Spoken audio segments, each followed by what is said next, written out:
একদিকের পাল্লাটা যেদিকে কুম্ভ রাখা ছিল উপরে উঠতে লাগলো, আর একদিকে শুধুমাত্র ভাগবত মহাপুরাণ ছিলেন, তা বুঝতে বুঝতে ভূমিকে স্পর্শ করলেন। বলিয়ে শ্রীমদ্ ভাগবত মহাপুরাণ কি। তাই ভাগবত হচ্ছে অমূল্য, কোনো কিছু দিয়ে এই ভাগবতকে তুলনা করা যাবে না। কেন? ভাগবত হচ্ছেন সাক্ষাৎ ভগবান, প্রত্যক্ষা বর্ততে হরে হরে। বেশ, তাই জন্য এই ভাগবত কি সপ্তাহেন শ্রুতং চৈতদ সর্বথা মুক্তিদায়কম সপ্তাহ শ্রবণ বিধি কুমারিতস্য ভাষিতঃ। কেউ যদি সপ্তাহ সহকারে 7 দিন ধরে ভাগবতকে শ্রবণ করে, তার ইহলোক তো বদলায়, তার পরলোকেও ভগবত ধামে তার নিবাস হয়ে যায়। প্রেম সে বলো না। শৌনক মুনি প্রশ্ন করলেন, হে সুত মুনি, আজকে আমি কেন এত ভূমিকা রাখছি জানো? দেখুন, আমাকে যখন প্রথম কমিটি বলেছিলেন যে আপনি কথার সাথে সাথে কিছু ভজন রাখবেন, ভক্তগণ ভজনও শুনতে চাই, হ্যাঁ অবশ্যই এটাও দরকার, ভজন না থাকলে, কারণ এই ভাগবত চলাকালীন সমস্ত সপ্ত সুর সা রে গা মা পা ধা নি, এই সমস্ত রাগ ভাগবতের সেবা করার জন্য এসে উপস্থিত হন। আর এই ভজন কেন রাখা হয় জানেন? মনকে প্রফুল্লিত করে রাখার জন্য, যেন একবারে অনেক কথা নাই ঢুকতে পারে, একবারে আমাদের মন ঝিমিয়ে পড়ে, তাই জন্য। কিন্তু যখন সুখদেব মহারাজ রাজা পরীক্ষিতকে ভাগবত শ্রবণ করিয়েছিলেন, যখন সূত মুনি শৌনকাদি মুনিগণকে ভাগবত শ্রবণ করিয়েছিলেন, বা বৃন্দাবনে, যখন বৃন্দাবনে যাবেন, নবদ্বীপে যাবেন, শুধুমাত্র পিঁপড়ের মতো শ্রোতারা বসে রয়েছে, কি জানো, এত রাগ সঙ্গীত কিছু নেই, শুধুমাত্র কথা শ্রবণ করছে। পাঠ, যে কথা শ্রবণ করলে জীবন বদলে যায়। এখন এগুলো কেন আসে বলো তো সেবাতে? কারণ কলিযুগের মানুষের সাধনার ক্ষমতা কমে গেছে, বেশি শুনতে শুনতে ওভারডোজ হয়ে যাবে, মাথা থেকে ঘুম চলে আসবে, তাই জন্য সঙ্গীতের আশ্রয় নিতে হয়। আর শ্লোকগুলো যখন রাগে রাগে সুন্দর ছন্দে ছন্দে গাওয়া যায় না, আপনাদের কেমন লাগে আমি জানি না, আমি যখন শ্লোক উচ্চারণ করি এখানে বসে বসে রাগে, আমার সমস্ত শরীর রোমাঞ্চ দেয়, এই এক আলাদাই অনুভূতি, আমি কখনো মুখ দিয়ে বোঝাতে পারবো না আপনাদের। তাই আমি একটু কথাকে রাখছি আজকে। তো শৌনক মুনি একদিন সূত মুনিকে বললেন, হে ভগবান, আপনি আমাকে দেবর্ষি নারদের বিষয়ে সেই কথা শ্রবণ করান। কোন কথা? একদিন দেবর্ষি নারদ আকাশ পথ দিয়ে দ্রুত গতি দিয়ে ছুটছিল। দেবর্ষি নারদের নাম শুনেছেন তো আপনারা? কি গো মা, শোনেন না? ওই যে হাতে বীণা, নারায়ণ নারায়ণ। এই দেবর্ষি নারদ খুবই চঞ্চল হয়ে একদিন ছটফট করে কোন একটা চিন্তা নিয়ে আকাশ পথ দিয়ে যাচ্ছিলেন। নিজ থেকে ব্রহ্মার 4 মানস পুত্র, সনক, সনন্দন, সনাতন, সনত কুমার, ব্রহ্মার 4 জন মানস পুত্র হঠাৎ দেবর্ষিকে দেখে, আর মনে মনে ভাবছেন, কথং ব্রহ্মণ দীন মুখঃ কুতশ্চিন্তাতুরো ভবান ত্বরিতং গম্যতে কুত্র কুতশ্চাগমনং তবঃ। আরে দেবর্ষি, ও দেবর্ষি, তোমার মুখের মধ্যে চিন্তা কিসের? আরে তুমি তো সাধু বাবা, বাবাজি মহারাজ, না তোমার সংসার রয়েছে, না পুত্র, না স্ত্রী, না ঘর, না বাড়ি, ভগবানের ধামে থাকে। আর যার স্ত্রী নেই, পুত্র নেই, সংসার নেই, ঘর নেই, বাড়ি নেই, তার মুখে এই চিন্তার ছোপ কেন? তোমাকে তো চিন্তিত কোনোদিন দেখিনি, কিসের চিন্তা? কথং ব্রহ্মণ দীন মুখঃ, মুখের মধ্যে দীনতা ভাব কেন? কুতশ্চিন্তাতুরো ভবান, কি চিন্তা তোমার? ত্বরিতং গম্যতে, এত তাড়াতাড়ি যাচ্ছ কোথায়? কুত্র কুতশ্চাগমনং তবঃ, কারণ কি? সঙ্গে সঙ্গে এই 4 জন সনকাদি ঋষিগণকে দেখে দেবর্ষি নারদ চরণে পড়ে গেলেন। শুনুন এই কথাগুলো, এই কথাগুলো খুব দরকার আমাদের সমাজে। এই ভাগবত 5000 বছর আগে লেখা, সবগুলো সত্যি লেখা। শুনুন, নারদ বলছেন, অহং তু পৃথিবীং জাতো জ্ঞাত্বা সর্বতমামিতি। হে সনকাদি, আমার মন এত কেন চঞ্চল জানেন? আমি সর্বতীর্থ, সমস্ত পৃথিবী ভ্রমণ করলাম। আচ্ছা, কোথায় কোথায় গেলেন আপনি?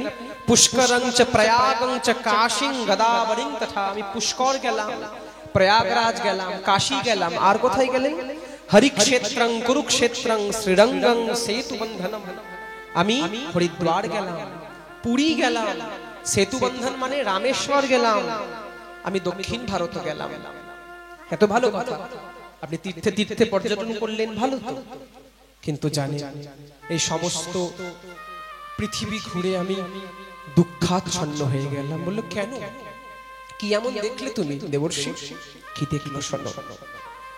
সত্যং নাস্তি তপঃ শৌচং দয়া দানম ন বিদ্যতে উদারম ভোরিণং জীবা বরাকাকুটভাষিণঃ।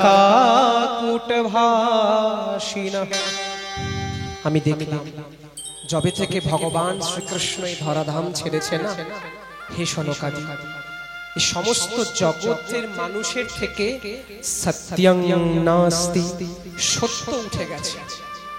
মানুষ আর সত্যের আশ্রয় নেয় না। যে যেমন পারে পুত্র পিতাকে, পিতা পুত্রকে, গুরু শিষ্যকে, শিষ্য গুরুকে, মা স্বামী স্ত্রীকে, স্ত্রী স্বামীকে মিথ্যার আশ্রয় নিয়ে চলছে চারিদিকে। সত্যং নাস্তি, আর কি? তপঃ শৌচং দয়া দানম ন বিদ্যতে। না মানুষের, এদিকে মন দাও, না মানুষের মধ্যে না কোনো শৌচ রয়েছে। সকালবেলা উঠে মানুষ কি করে? আমাদের হিন্দু সনাতন সংস্কৃতিতে আগে মায়েরা কি করতো? সকালবেলা উঠেই সর্বপ্রথম আগে কোথায় যেত? সমস্ত ঘর বাড়ি ঝাড় দিয়ে শৌচক্রিয়ায় যেত। সমস্ত নিজের অঙ্গকে পরিশুদ্ধ করে স্নান করে প্রণাম করে তারপরে রসোই গৃহে ঢুকতেন। আর এখন যেই ড্রেস আছে, আরে ব্রাশ অব্দিও করে না হয়তো অনেকে। কি খাও বলে? বেড টি। অনেকে খায় বেড টি, ব্রাশ ছাড়া। এ হচ্ছে আমাদের হিন্দু সনাতন সংস্কৃতির, এ হচ্ছে প্রলাপ। জানো আমাদের এই সংসার থেকে, গৃহ থেকে, বাড়ি থেকে সুখ কেন চলে যায়? এসবের জন্য। শৌচং না, শৌচ নেই, কোথাও পরিষ্কার পরিচ্ছন্ন নেই। মনে রাখো আজ থেকে যখনই রসোই গৃহে প্রবেশ করবে, কখনো জুতো পরে প্রবেশ করবে না। আমরা তো জুতো পরে এখন সব জায়গায় ঘরে বাড়িতে হেঁটে বেড়াই, ঠিক আছে, কিন্তু রসোই গৃহে কখনো জুতো পরে প্রবেশ করতে না। কেন? সেখানে সাক্ষাৎ অগ্নি ভগবান থাকে, সাক্ষাৎ মা অন্নপূর্ণার বাস সেখানে থাকে। আর সর্বপ্রথম সকালবেলা শুধু মায়েরা নয়, বাবাদের যেখানেই যান, কর্মে যান, পরিশুদ্ধে যান, যে কোনো কাজ সম্পাদন করতে যান না কেন, যেখানেই যান, সবার পূর্বে আগে স্নান শৌচাদি করে বেরোবেন। এই স্নান, নিত্য স্নান আমাদের জীবনে অনেক কর্মের মধ্যে প্রভাব ফেলে। নিত্য স্নান করে বেড়ানো উচিত। যদি এরকম পরিশুদ্ধ শৌচের সাথে আমরা গৃহ থেকে বাইরে যাই, যদি আমাদের কর্ম, একটু দেখো না যারা কমিটির রয়েছে, বাবা একটু বাচ্চাদেরকে একটু বসালে খুব ভালো হয়। আপনাদেরকে একটু দেখতে হবে তো এগুলো বাবা। যদি কোনো কর্ম সম্পাদন নাও হবার থাকে, কিন্তু যদি আপনার মধ্যে শৌচতা থাকে, তাহলে সেই শৌচের বলে আপনার কর্ম সম্পাদন হয়ে যাবে। তপঃ শৌচং দয়া দানম ন বিদ্যতে। আর দয়ার কথা তো ছেড়েই দাও, মানুষের মন থেকে দয়া নামক অস্তিত্বটাই উঠে গেছে। আগে যখন এই ভারত ভূমিতে কোনো এক, যখন দ্বাপর যুগ ছিল, ভগবান যখন ছিলেন, কলিযুগে যখন মহাপ্রভুর দিন ছিল, তখন মানুষের মধ্যে দয়া ছিল। এখন মানুষ নিজের স্বার্থ সম্পাদন করার জন্য, নিজের, এদিকে মন দাও সবাই, নিজের জিভা, এই যে জীব, এই জিভের লালসার জন্য ভগবতী মায়ের কাছে বলি দেয়। মা, ও মা, আমি তোরে দুজোড়া পাঠা দিব মা, তুই আমার বাড়ির দুজোড়ার পাঠার চাকরিটা করাই দিস। প্রেমসে বলো, মানে নিজের সন্তানের চাকরির জন্য, নিজের সন্তানের মনস্কামনা পূর্ণ করার জন্য মায়ের কাছে আর একটা সন্তানের বলি দিই আমরা। কত বোকা বলো তো। দয়া, মানুষের মধ্যে দয়া বলে আর কিছু নেই। আমরা বলি দেখতে যাই, বলি দেখলে নাকি কি হয়? কৃপা হয়, প্রচুর ছাই হয়, এগুলো কিছু হয় না। যতটুকু জীবনের মধ্যে সৎকর্ম থাকে সেটাও নাশ হয়ে যায়। একটি কথা মনে ভাবো না, যে ভগবতী, যে মা দুর্গা আসতে চলেছে, ভগবতীর নাম কি? জগদ্ধাত্রী, জগদম্বা, জগন্ময়ী, জগন্মাতা। উনি কি শুধু মানব মাতা না মানুষ ধাত্রী? জগদ্ধাত্রী। এই জগতে যত জীব রয়েছে সবাইকে ধারণ করে রয়েছে মা, জগন্মাতা, সবার মা সে। আর তার কাছেই আমরা এত দয়াহীন হয়ে মাকে কি করে বলি আমি জানি না, যে মা পাঁঠা মানত করলাম, তোমারে আমি পাঁঠা দিলাম। কেন গো মা তোমার কাছে পাঁঠা চেয়েছে? এসব কি জানো? নিজের জিহ্বার লালসা। শুনে রাখো একটি কথা, শাস্ত্রে বলছে, ভাগবতের মধ্যে 28 প্রকারের নরকের বর্ণনা করা হয়েছে। 28 প্রকার। ভগবান যখন আমাদেরকে এই জগতে পাঠাচ্ছিলেন, সবার মাথার মধ্যে একটি করে ক্যামেরা সেট করে দিয়েছেন। ওই ক্যামেরা সব সময় চলতে থাকে, কে কোন কর্ম করছে সব দেখে ভগবান। এখান থেকে যখন যাব তখন সেই ক্যামেরার সিসিটিভি ফুটেজগুলো খোলা হবে, দেখি তো কি কি করেছো তোমরা। 28 প্রকার নরক বলা হয়েছে। শাস্ত্রে বলা আছে, ভাগবতের যে অস্তিত্ব, 6 জনকে অস্তিত্ব ভাগ করে নিতে হয় পাপ। এই যে আমরা মাছ মাংস আহার করি না, যে মাংস আনতে বলে সে, যে মাংস আনতে যায় সে, যে মাংসকে সে, যে রন্ধন করে সে, আর যে খায় সে, তাকে সমানভাবে এই পশু হত্যার পাপকে ভাগ করে নিতে হবে। যারা এই মাংস ভাষাটা দেখুন সংস্কৃতে বাবা, মাংস, মাম সহ, সংস্কৃতেই মাংসকে ভাগ করেছেন মাম সহ। মাম মানে আমাকে, সহ মানে সে। তুমি যাকে যে রূপে হত্যা করছো, যে রূপে খাচ্ছ না, সেও তোমাকে এই পরবর্তী জন্মগুলো তোমার যে রয়েছে, তদরূপ তোমাকে পুনরপি জননম পুনরপি মরণম এরকম জন্ম নিতে হবে। সেই আসবে তোমার ভক্ষক হয়ে। আর যদি তুমি তার রক্ষক হও, তাহলে কখনো সে তোমার ভক্ষক হবে না।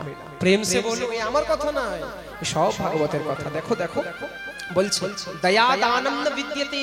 কলিযুগের দানটাও যতটুকু আছে, আর মানুষের মধ্যে মানুষ আর দানই নয়।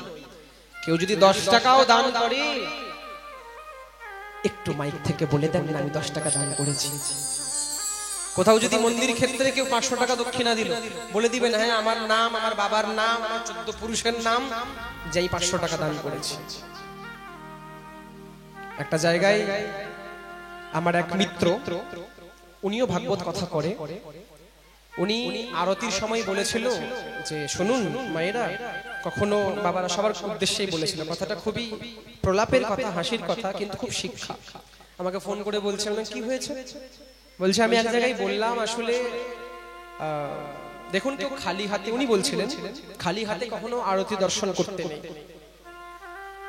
যার যেমন সামর্থ্য তেমন দক্ষিণা নিয়ে আরতি দর্শন করবে। যদি কিছু নাও থাকে তাহলে 1 টাকা, যদি কারো সেটাও সামর্থ্য না থাকে তাহলে হাতে পুষ্প নিয়ে আরতি দর্শন করবেন, খালি হাতে আরতি দর্শন করতে নেই। জানিস কি হয়েছে? কি হয়েছে বল? সেই দিন আরতির থালের মধ্যে শুধুমাত্র পুষ্প পড়েছে আর 1 টাকা, খালি ফুল আর 1 টাকা পড়েছে। বলে আমি বলেই হয়তো পাস্তালাম। তাই মানুষের মধ্যে দান প্রভাব চলে গেছে। দয়া দানম ন বিদ্যতে বলা রয়েছে। দান প্রসঙ্গে, ডান হাত যদি আমাদের দান করে, তাহলে বাম হাত যেন না জানে, এরকম যে দান করতে হয়। আমরা জানাই কেন জানো? নিজের আত্মসাধ্যের জন্য। নাম হবে, যশ হবে, আমার পরিচয় হবে, মানুষ সম্মান করবে। এতে কি হয়? তোমার সম্মান বাড়ে ঠিকই, কিন্তু ভগবানের চোখে তোমার সম্মানটা কমে যায়। কারণ দান প্রসঙ্গে সবসময় মনের প্রবৃত্তি থাকা দরকার, নাথ আমি তোমার সেবার উদ্দেশ্যেই দান করলাম। সে তো আমার নাম জানে, সে তো সব দেখছে। এই হচ্ছে দান। আর কি? উদারম্ভোরিণা জীবা বারাকা কূট ভাষিণা। মানুষ শুধুমাত্র, এদিকে মন দাও, মানুষ শুধুমাত্র কি করছে এই জগতে? উদারম্ভরীণ, শুধুমাত্র নিজের উদরকে ভরার জন্য যা ইচ্ছা তাই খাচ্ছে। আমি বলছি না, দেবর্ষি নারদ বলছে শনকাদিকে। উদারম্ভরীণ জীবা, নিজের জীবন যাপন করার জন্য না খাদ্যের মধ্যে কোনো শৌচ, না খাদ্যের মধ্যে কোনো বাঁচ বিচার, যেমন আসছে মানুষ তাই খাচ্ছে। তাই জন্য বলি তো, আমাদের পেটগুলো কি তৈরি করেছি বলতো আমরা? আমার কথার কেউ কষ্ট পাবেন না, অন্যথা নেবেন না, বিচার করবেন আমি কি বলছি। কারণ মানুষ যখন হয়েছে না আমরা, ভগবান আমাদেরকে মানুষ বানানোর সময় দুটো জিনিস দিয়েছেন, বিবেক এবং বিচার, যা অন্য পশুকে দেন নাই। আজকে যদি একটা বাঘের সামনে 5 মাসের একটা শিশু শুয়ে থাকে, বাঘ কি শিশুর মাকে ডাকবে, ও শিশুর মা এসো গো, আমার সামনে থেকে এই বাচ্চাটাকে নিয়ে যাও, নইলে খেয়ে ফেলবো, আমি বাঘ। বাঘের বিচার ক্ষমতা নেই, বিবেক নেই, কিন্তু মনুষ্যের রয়েছে, তাই বিচার করুন। আমরা যা ইচ্ছা তাই খাচ্ছি। তাই বলি, আমরা পেটগুলোকে কি বানিয়ে ফেলেছি বলো তো? কবরখানা। কবরের মধ্যে কি থাকে বলো মাইয়া, বলো কি থাকে কবরে? মৃতদেহ, লাশ। আর আমাদের কবরে কি থাকে? লাশ, মৃতদেহই তো থাকে। এই যে মৎস্য ভগবান, ভাগবতের মধ্যে ভগবান মাছের রূপ ধরেছিলেন, মৎস্য অবতার। শুনেছেন আপনারা মৎস্য অবতার? ওই দেখো সবাই বলছে, আবার শুনেছেন। তাহলে মৎস্য অবতার শুনো, কি করে মৎস্য ভক্ষণ করি আমরা? ভগবানকেও ছাড়ি না। কোথায় রাখবো এসব বিচার? ভেবেছো কখনো? বিচার করেছো? এই যে এত কিছু ঘটছে নিত্য জীবন, জীবের স্বাদ অব্দি এইটুকু, কিন্তু এতটাই সবকিছু, এতটার জন্যই কিন্তু এত কষ্ট করে ঘেমে এত কিছু রান্না করি আমরা। এখানে নামলে কিন্তু সব শেষ। শুধুমাত্র এই যে উদারম্ভরীণ জীবা, নিজের উদরকে পরিপূর্ণ করার জন্য মানুষ যা ইচ্ছা তাই খাচ্ছে, পশুকে খেয়ে ফেলছে মানুষ। আমরা হচ্ছি ভগবানের অংশ, অমৃতের অংশ। অধরম মধুরম বদনম মধুরম হৃদয়ম মধুরম নয়নম মধুরম, সেই মধুর ভগবানের অংশ আমরা। অনেকে বলে, কি গো এত বয়স হয়ে গেল, এখনো কি মাছ মাংস পেঁয়াজ রসুন ছাড়বে না? আত্মা চাই তাই খাই, না হলে খাও না। আত্মা চাই তাই খাই। একবার ভাবেও না কি কথাটা বলছে। আত্মা হচ্ছে পরমাত্মার অংশ। আত্মা কখনো আমাদেরকে কুকর্ম অখাদ্য খাবার জন্য চাই না। কি চাই জানো? তোমার ইন্দ্রিয় রূপী এই জীব, যে ইন্দ্রিয়কে তুমি বশ করতে পারো না, এই জীবটা শুধু চায়। তোমার মন চায় কেন? তোমার মন ভগবান থেকে বিমুখ হয়ে রয়েছে। আত্মা কি চাই জানো?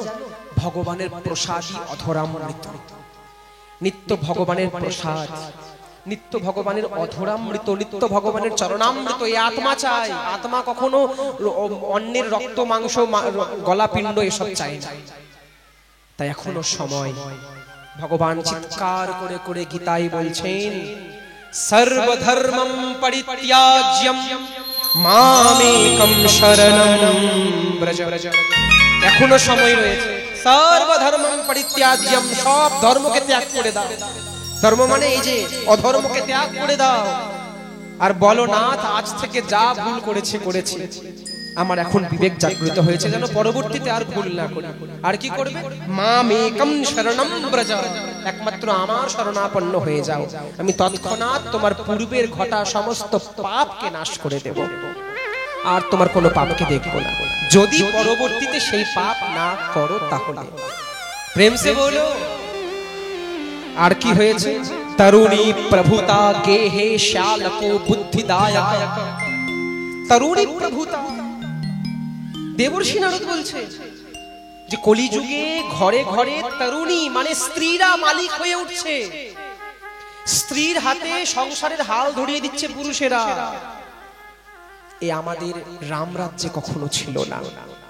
বলা হয়েছে এমনই, খুব শোচনীয় অবস্থা না থাকলে স্ত্রীদেরকে কখনো সংসারের হাল ধরতে নাই। হ্যাঁ, পুরুষ এবার অকর্মক কিছু করছে না, তখন সেই ক্ষেত্রে আলাদা, কিন্তু কোন ক্ষেত্রেই স্ত্রীদেরকে সংসারের হাল ধরতে নাই। কেন? তাই বলছেন তরুণী প্রভুতা। তরুণী মানে স্ত্রী গৃহের প্রভু হয়ে উঠছে। স্ত্রীর কথা মতো স্বামী উঠছে, স্ত্রীর কথা মতো স্বামী বসছে, স্ত্রীর কথা মতো স্বামীর পিতা মাতা উঠছে, পিতা মাতা বসছে, এ হচ্ছে অধর্ম।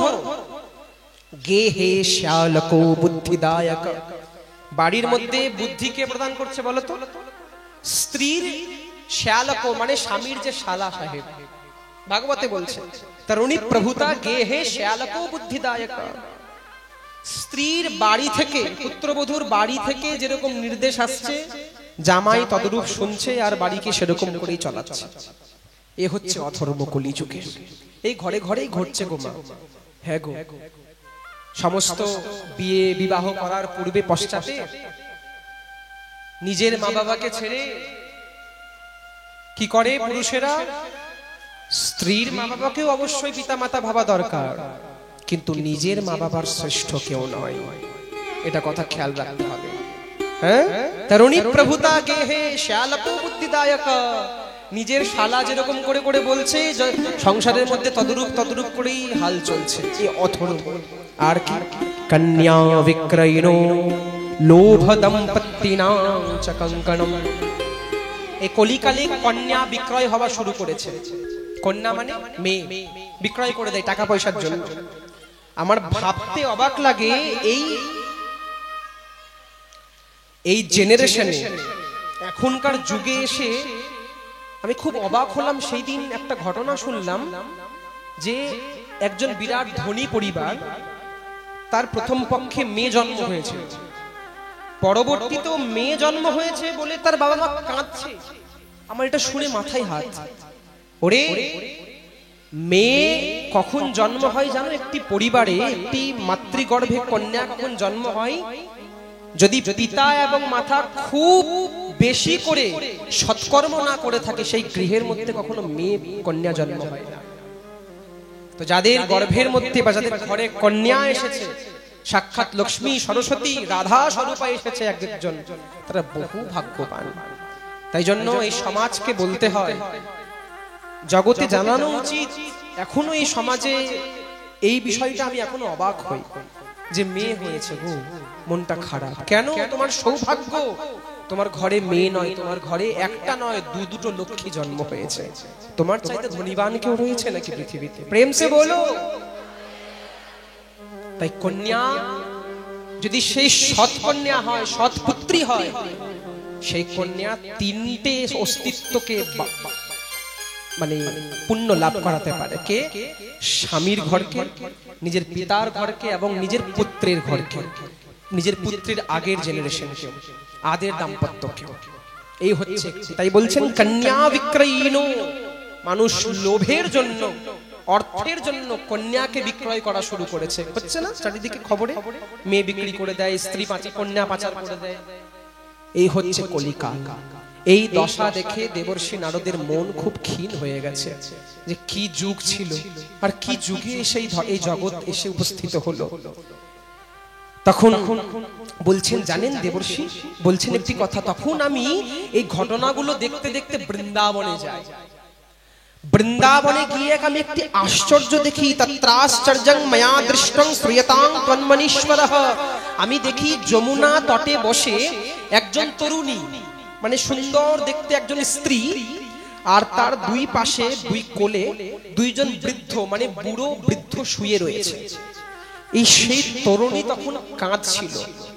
হঠাৎ আমাকে দেখে দূর থেকে ডাকলো, ভো ভো সাধক সনঙ্কৃষ্ট মচ্চিন্তামপি নাশঃ। ও সাধু, ও সাধু, একটু দাঁড়াও, একটু দাঁড়াও, তুমি আমার চিন্তাকে নাশ করতে পারবে। তুমি কে দেবী?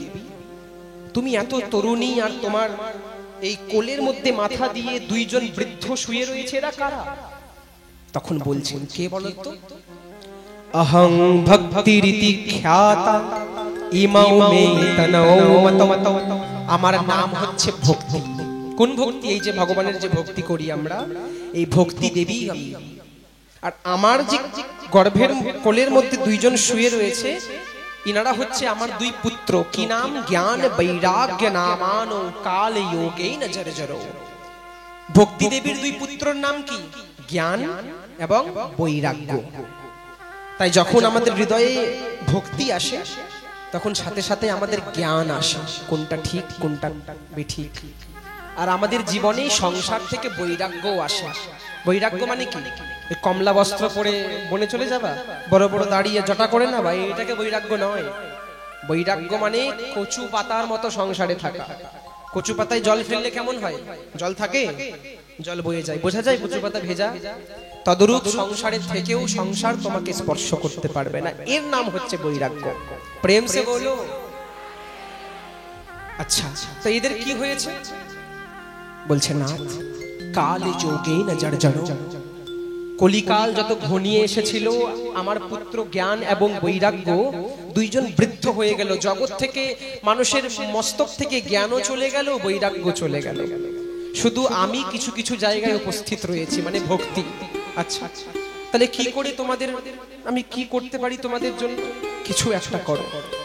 দেবর্ষি নারদ তখন ওই অচেতন অবস্থায়, মানে অজ্ঞান অবস্থায় যে দুইজন বৃদ্ধ ঘুমিয়েছিলেন, তার কানে গিয়ে কি করছে জানো? বারবার করে গীতা পাঠ করছে, বেদ পাঠ করছে। বেদ বেদান্ত ঘোষশ্চ গীতা পাঠের মুহুর্মুহু। যেই গীতার শ্লোকগুলো কানে যাচ্ছে, একটু তারা চেতন ফিরে বসছে, আবার ধীরে ধীরে ধীরে ধীরে শুয়ে পড়ছে। দেবর্ষি নারদ তখন ভাবলেন যে বেদ মন্ত্র উচ্চারণ করেও যার জ্ঞান ফিরল না, অচেতন অবস্থা ফিরল না, তাহলে এবার কি করব? আকাশবাণী হলো, এতদর্থং তু সৎকর্মঃ সুরর্ষে ত্বং সমাচরঃ তত্ত্বে কর্মাভিধ্যাসন্তি সাধব সাধুভূষণা। মেঘের উপর থেকে আকাশবাণী হলো, দেবর্ষি নারদ, তুমি বিরাট বড় একটি সৎকর্মের আয়োজন করো, অনুষ্ঠান করো। এই সৎকর্মের দ্বারাই জ্ঞান এবং বৈরাগ্য মুক্তি প্রাপ্ত হবে বলে চলে গেল। দেবর্ষি নারদ মনে মনে ভাবছেন, ভগবান কেমন, এ কি বললো, এ কেমন আকাশবাণী? সৎকর্ম করো। সৎকর্ম কি করব? কীর্তন করব, গুণগান করব, কি সৎকর্মটা কি? এই সৎকর্মের ইঙ্গিতকে জানার জন্য দেবর্ষি নারদ তখন পৃথিবী ভ্রমণ করতে বেরোলেন। চলে যান সেই ঘটনায়।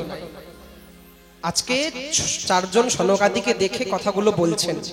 ওই বলতে বলতে বলতে বলতে বলছেন আবার যে আমি পৃথিবী ভ্রমণ করতে করতে আজকে আপনার কাছে এসে উপস্থিত হলাম। আমি চারিদিকে গেলাম, কাশী গোদাবরী। সৎকর্ম যেই আকাশবাণী হলো, এই কথা আমাকে কেউ ভালো মতো বলতে পারলো না। না কোনো পণ্ডিত, না কোনো বিদ্বান, না কোনো ব্রাহ্মণ, কেউ বলতে পারলো না কি সেই সৎকর্ম। আপনারাই আমাকে কৃপা করে বলুন, এই সৎকর্ম কি? কিসের ইঙ্গিত করলেন ভগবান? তখন সনকাদি ঋষিগণ বললেন, আরে দেবর্ষি, চিন্তা করো না, তুমি যখন আমাদের কাছে এসেছো, শুনে যাও সৎকর্ম কি। শুনুন, সৎকর্ম সূচকো নূনং জ্ঞান যজ্ঞঃ স্মৃতো বুধৈঃ শ্রীমদ্ ভাগবতালাপঃ সতো গীত সুখাদিবিঃ। তুমি গিয়ে সুখদেব মহারাজের মুখ থেকে যেই শ্রীমদ্ ভাগবত মহাপুরাণ নিগলিত হয়েছিল, এই সুখদেব মহারাজের শ্রীমদ্ ভাগবত মহাপুরাণকে 7 দিনের ভাগবত আয়োজন করো এবং 7 দিনের ভাগবত তুমি জ্ঞান এবং বৈরাগ্যকে শ্রবণ করাও। ভক্তি জ্ঞান বিরাগানাং তদ ঘোষেন বলং মহৎ। এই 7 দিনের ভাগবতেই শ্রবণ করে জ্ঞান এবং বৈরাগ্য মুক্তি প্রাপ্ত হবে। এই ভাগবত কি? প্রলয়ং হি গমিষ্যন্তি শ্রীমদ্ ভাগবত ধ্বনে। যেরকম সিংহের গর্জন শুনে সমস্ত জঙ্গলের পশু পাখি চারিদিকে ছড়িয়ে ছিটিয়ে পালায়, এই ভাগবতের শব্দ গ্রাম গ্রামাঞ্চলে যেখানে যেখানে পৌঁছাচ্ছে, সেখান সেখান থেকে মায়া, কাম, ক্রোধ, লোভ, অহংকার, পাপ, অধর্ম সবকিছু দূরে পলায়ন করছেন। তাই বলছেন গমিষ্যতি শ্রীমদ্ ভাগবত ধ্বনি, পালাতে থাকে। বেশ, দেবর্ষি নারদ আর একটুকু বিলম্ব করলেন না, সঙ্গে সঙ্গে এসে বিরাট বড় ভাগবতের আয়োজন করলেন। এই ভাগবতের মধ্যে নিমন্ত্রণ করলেন কোথায়? বিরাট ভাগবতের আয়োজন করা হলো। একদিকে শুধু নিমন্ত্রণ করলেন বড় বড় ঋষি, মহর্ষি, সাধু, মহাত্মাদের। কাদেরকে জানো? যাদের বয়স হচ্ছে 10,000 বছর, যাদের বয়স হচ্ছে 1,00,000 বছর, এরকম আয়ু তাদের। কে? ভৃগুর বশিষ্ঠ চাবনশ্চ গৌতম। ভৃগু ঋষি, वशिष्ठ ऋषि, चाबन ऋषि, गौतम ऋषि, मेधातिर देवलो देवरातो देवल ऋषि, देवरातो ऋषि, रामस्तथा गाति सूतश्च शाकलो शाकल ऋषि, এমন বিরাট বিরাট ঋষিদেরকে একদিকে আসন দিলেন। একদিকে শুধুমাত্র ঋষিরা বসলেন, এখানে যেরকম একদিকে বাবারা বসেছে, একদিকে মায়েরা বসেছে, সেরকম ঋষিরা একদিকে বসলেন সারি সারি হয়ে। একদিকে শুধুমাত্র গ্রামাঞ্চলের ভক্তিপূর্বক মাতৃমুখী স্নেহময়ী মাতৃশক্তি মায়েরা বসলেন, একদিকে সমাজের সমস্ত বাবারা বসলেন। এমন শুধু তাই নয়, সেই গঙ্গার মধ্যে উপস্থিত যত কুমির, মাছ, যত জলচর সবাই নিজের শরীর ধারণ করে করে ভাগবত কথা শ্রবণ করতে এসে তীরে উঠে আসলেন। সারে গা মা পা ধা নি, এই সপ্ত সুর নিজের নিজের শরীর ধারণ করে এসে ভাগবত কথায় এসে বিরাজমান হলেন। আরো সূক্ষ্ম শরীরে ঋষি, মুনি, দেবর্ষি, যোগীর্ষি, যত কেউ সবাই এসে এসে বিরাজমান হলেন। পক্ষীরা, যত বৃক্ষ লতা আদি সবাই নিজের শরীর ধারণ করে বসলেন। কেন? 7 দিন ধরে ভাগবত শ্রবণ করবে বলে। দিব্য ভাগবত কথার বিরাট আয়োজন করা হলো ভগবান। এই ভাগবত কি দুর্লভৈব কথা লোকে শ্রীমদ্ ভাগবতোদ্ভবা। দুর্লভৈব কথা লোকে, এই লোকের মধ্যে কথা হচ্ছে দুর্লভ, টাকা পয়সা দিয়েও কিনে পাওয়া যায় না। তাহলে কে পায়? কোটি জন্ম সমুত্থেন পুণ্যনৈবেতু লভ্যতে। যদি কোনো মানুষের কোটি জন্মের সৎকর্ম পুণ্য যদি এক জায়গায় সঞ্চিত না হয়, সে তৎক্ষণাৎ ভাগবত শ্রবণ করার সৌভাগ্য প্রাপ্ত হয় না। প্রেম সে বলো।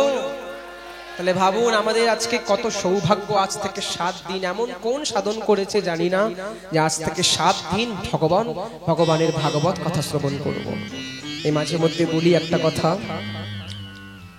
এই যে এত আয়োজন, এই যে ওখানে বাবারা কমিটিতে বসে রয়েছেন, ওনারা না থাকলে এই আয়োজনও সম্ভব ছিল না। ভগবান তাদেরকে দিয়ে করিয়েছেন। একদিন জানো, কৈলাস দিয়ে উপরে ভোলেনাথ আর মাতা পার্বতী একটি পথ দিয়ে হেঁটে হেঁটে যাচ্ছিলেন। কে যাচ্ছিল? ভোলেনাথ আর ভগবতী মাতা পার্বতী। তো যেতে যেতে যেতে হঠাৎ কি হলো, ভোলেনাথ একটি জায়গায় মাথাকে নিচু করে পঞ্চাঙ্গে প্রণাম করলেন। মন দিয়ে শোনো, এই জায়গাটা প্রণাম করলেন। ভগবতী বললেন, স্বামী আপনি এখানে প্রণাম কেন করলেন? দেবী, আজ থেকে 500 বছর পূর্বে আগে এই স্থানে ভাগবত কথা হয়েছিল, তাই জন্য আমি এখানে প্রণাম করলাম। একবার যে স্থানে ভাগবত কথা আর যদি সুদৃঢ় বক্তা দিয়ে যদি পরিবেশন করা হয়, সেই স্থান আর স্থান থাকে না, সে ধামে তীর্থে পরিভ্রমণ হয়ে যায়, পরিবর্তিত হয়ে যায়। তাই দেবী তুমিও প্রণাম করো। বেশ, প্রণাম করলেন। আবার কিছু দূর এগিয়ে গেলেন। যেতে যেতে যেতে যেতে দেখলেন ভোলেনাথ আবার একটি জায়গায় প্রণাম করলেন। স্বামী এখানেও কি বহু পূর্বে ভাগবত কথা হয়েছিল? বলেন না। তাহলে আপনি প্রণাম করলেন কেন? দেবী, আজ থেকে 500-600 বছর পরে এখানে ভাগবত কথা হবে, তাই জন্য স্থানকে আজকেই আমি প্রণাম করলাম। প্রেম সে বলো। তাই ভগবানের কথা, ভাগবত কথা কোন কালে, কোন সময়ে, কোন তিথিতে হবে, সব পূর্বেই ভগবানের দ্বারাই নির্ধারিত করা থাকে।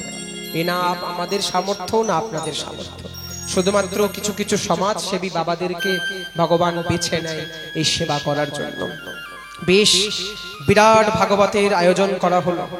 ভাগবতের আয়োজন যেই করা হয়েছে, ওই দিক দিয়ে ভগবান তখন অন্তিম দিবসে গঙ্গা তট থেকে ভগবান শ্রীকৃষ্ণ শঙ্খ চক্র গদা পদ্ম নিয়ে আবির্ভূত হয়েছেন। বনমালি ঘনশ্যাম পিতবাস মনোহর হর কাঞ্চি কলা পরুচির লসট কটু কূট কুণ্ডল ত্রিভঙ্গ ললিত চারু কৌస్తుভেন বিরাজিতঃ কোটি মন্মথ লাবণ্য হরি চন্দন চর্চিতঃ।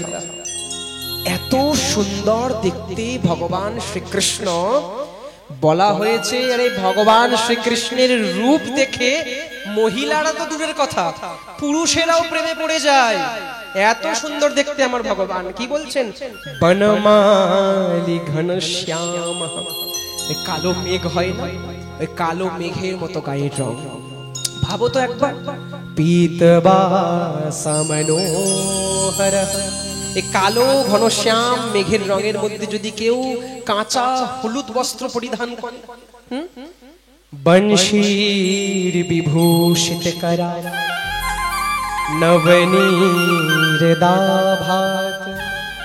পীতাম্বরাদ অরুণ বিম্ব ফলাধোরষ্ঠাত,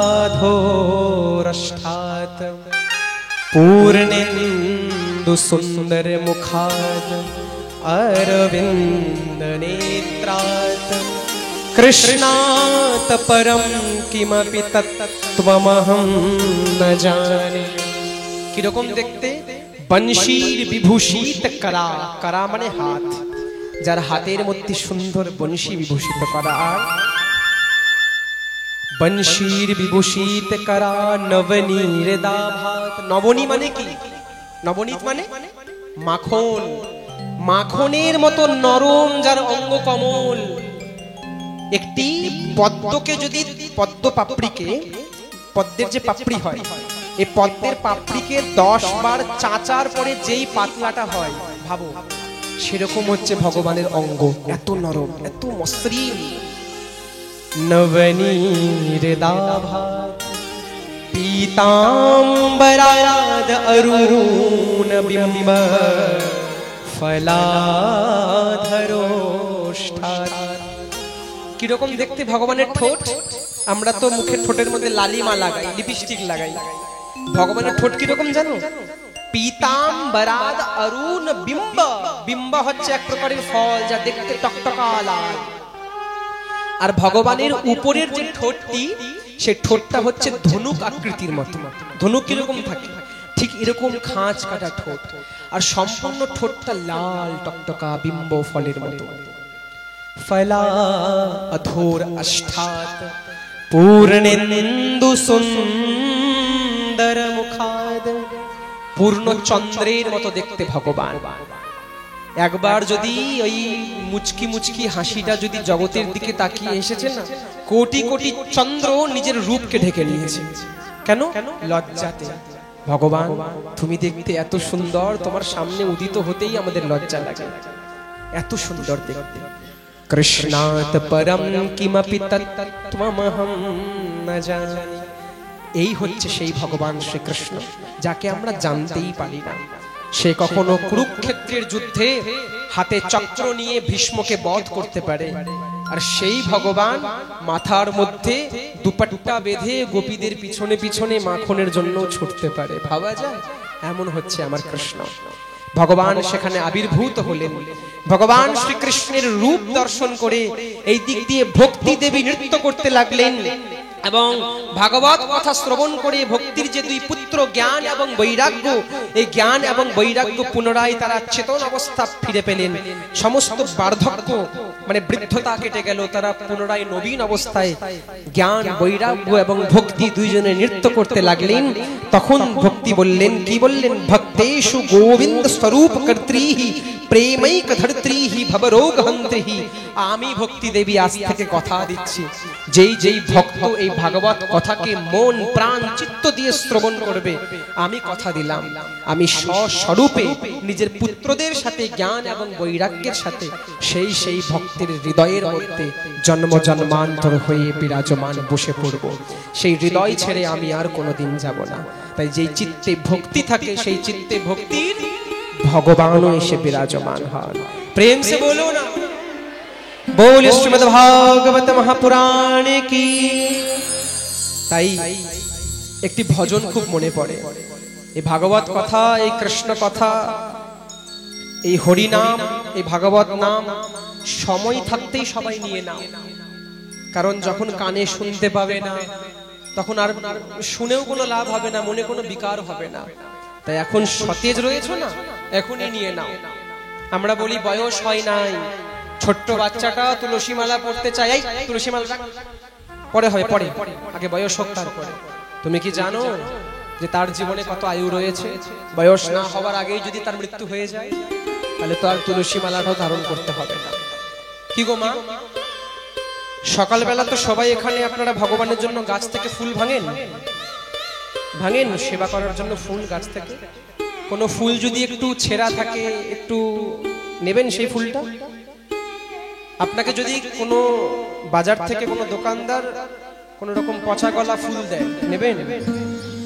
নেবেন? আচ্ছা 5 টাকা কম দিবেন তারপরে নেবেন? কেন নেবেন না? কারণ ভগবানকে সুন্দর ফুলটাই চাপানো যায়। তাই শরীর রূপী ফুলটা যে সুন্দর রয়েছে না, আমরা সবাই ভগবানের বাগানের একটি একটি ফুল। এই সুন্দর ফুলগুলোকে সুন্দর থাকতেই দাও, টাটকা থাকতেই ভগবানের চরণে দাও। বার্ধক্য অবস্থায় ফুল দিলে কি সেবা করবে ভগবান? তাই সময় থাকতে নাও। राम नाम के साबुन से जो मन का मैल छुड़ाएगा, राम नाम के हीरे मोती मैं बिखराऊं गली गली, ले लो रे कोई राम का प्याला, शोर मचाऊं गली गली, राम नाम के हीरे मोती मैं बिखराऊं गली गली, राम नाम के हीरे मोती मैं बिखराऊं गली गली, ले लो रे कोई राम का प्याला, शोर मचाऊं गली गली, ले लो कोई राम का प्याला,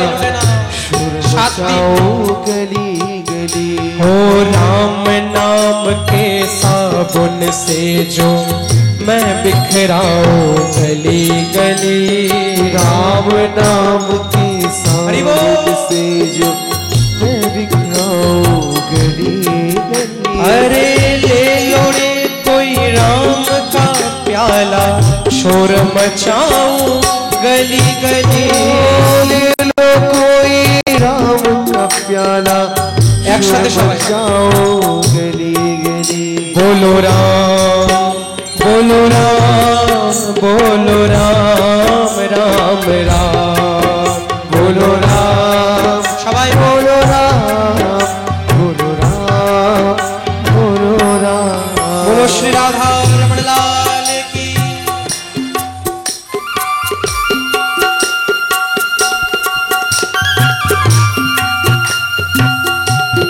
हरि बोल।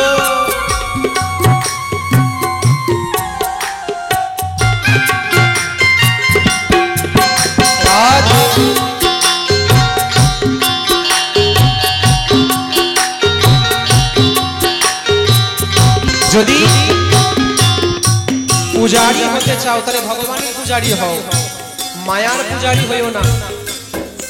हो माया के दीवानों सुन लो, एक दिन ऐसा आएगा, ओ माया के दीवाने सुनो, एक दिन ऐसा आएगा, ओ माया के दीवानों सुन लो, एक दिन ऐसा आएगा, माया के दीवाने सुन लो, एक दिन ऐसा आएगा, धन दौलत और माल खजाना यही परा रह जाएगा, धन दौलत থাকবে यही रहे जाएगा, सुंदर काया मिट्टी होगी, सुंदर शरीर माटीতে মিশে যাবে, सुंदर काया मिट्टी होगी, चर्चा होगी गली गली, ओ सुंदर काया मिट्टी होगी, चर्चा होगी गली गली, अरे ले लो रे कोई राम का प्याला, शोर मचाऊं, ले लो रे कोई राम का प्याला, शोर मचाऊं गली गली, बोलो राम बोलो राम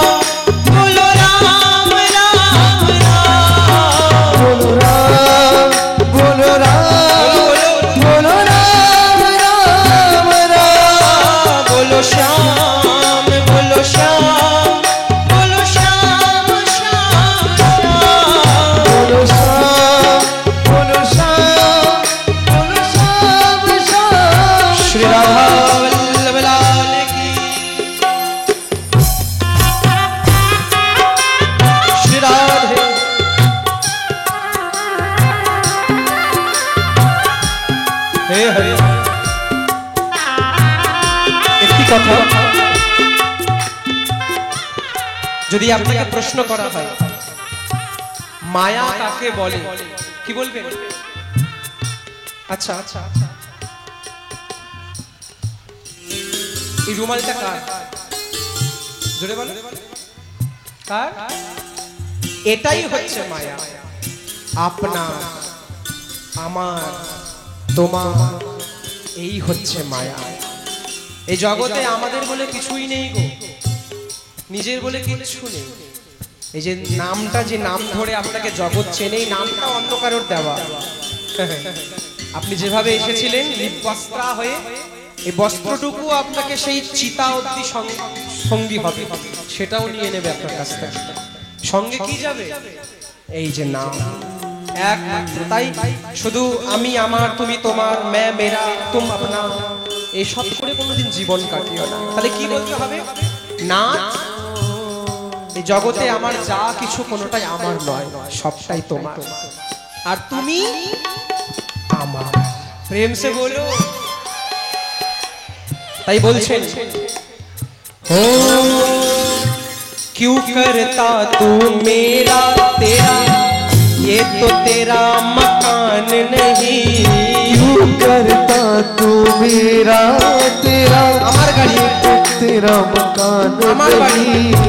क्यों करता तू मेरा तेरा, ये तो तेरा मकान नहीं। क्यों करता तू मेरा तेरा, तेरा मकान नहीं। अरे झूठे जग में फंसा हुआ है वो सच्चा इंसान नहीं। झूठे जग में फंसा हुआ है वो सच्चा इंसान नहीं। एखोनो सावधान होते बोलছে, কি বলছে? जग का मेला 2 दिन का है, 2 দিনের মেলা। जग का मेला 2 दिन का है, जग का मेला 2 दिन का है। अंत में होगा चला चली, ले लो रे कोई राम का प्याला, शोर मचाऊं गली गली। ले लो रे कोई राम का प्याला, शोर मचाऊं गली। बोलो राम, बोलो राम, बोलो राम, राम राम, बोलो राम, बोलो राम, बोलो राम, राम राम। हरि बोल श्री राधे।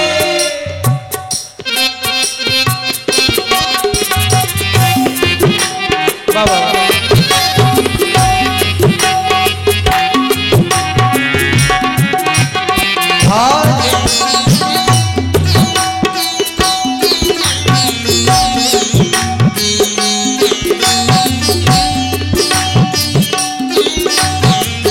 परवर्ती सुनो की बोलते, जिस जिसने ये मोती लूटे वो तो माला माल हुए। जिस जिसने ये मोती लूटे वो तो माला बड़लोक हो गए। जिस जिसने ये मोती लूटे वो तो माला माल हुए। जिस जिसने ये मोती लूटे वो तो माला माल हुए। और धन दौलत के बने पुजारी आखिर वो कंगाल हुए। धन दौलत के बने पुजारी आखिर वो कंगाल हुए। सोने चांदी वालों सुन लो, सोना चांदी वालों सुन लो, सोना चांदी वालों सुन लो, बात सुनाओ खरी खरी। ले लो रे कोई राम का प्याला, शोर मचाओ गली गली। ले लो रे कोई राम का प्याला, शोर मचाओ गली गली। बोलो राम, बोलो राम, बोलो राम, राम राम।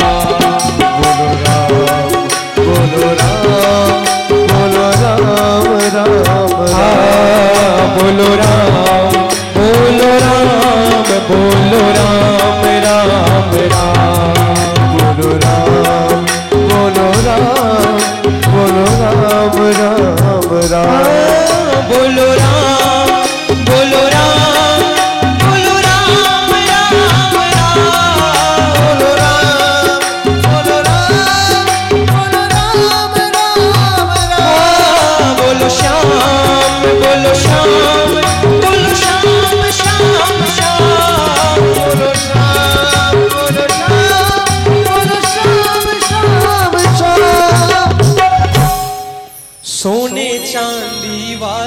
सुन लो बात सुनाऊं खरी खरी সোনা চাঁদি সব সময় যিনি এই বিষয় আসন্তের মধ্যেই ডুবে রয়েছেন তাদের জন্য এই ভজনটি এখনো সময় আছে খুব শীঘ্রই আমরা সামান্য এখান থেকে 2 দিনের জন্য কোথাও যাই কত কি সঙ্গে নিয়ে এই বড় লাগেজ করিয়া জন্ম জন্মান্তরের জন্য যে নিজের বাড়িতে যাব সেই চিন্ময় ধাম যেখান থেকে আমরা এসেছি সেখানে যাওয়ার জন্য কি বাড়িতে ফিরে যাওয়ার জন্য আমাদের পূর্বগৃহ সেখানে ফিরে যাওয়ার জন্য কি নিজের কোনো গোছগাছ করেছি গো ভেবে দেখেছো একটু এখনো সময় আছে গোছাও কি গোছাবে কোনো জিনিসপত্র নিও না শুধুমাত্র হরি নামকে সঙ্গে জমা করো এই মতি যারা যারা লুটেছে তারা মালামাল হয়ে গেছে প্রেম সে বলুন তাই রাত্রি আজকে অনেক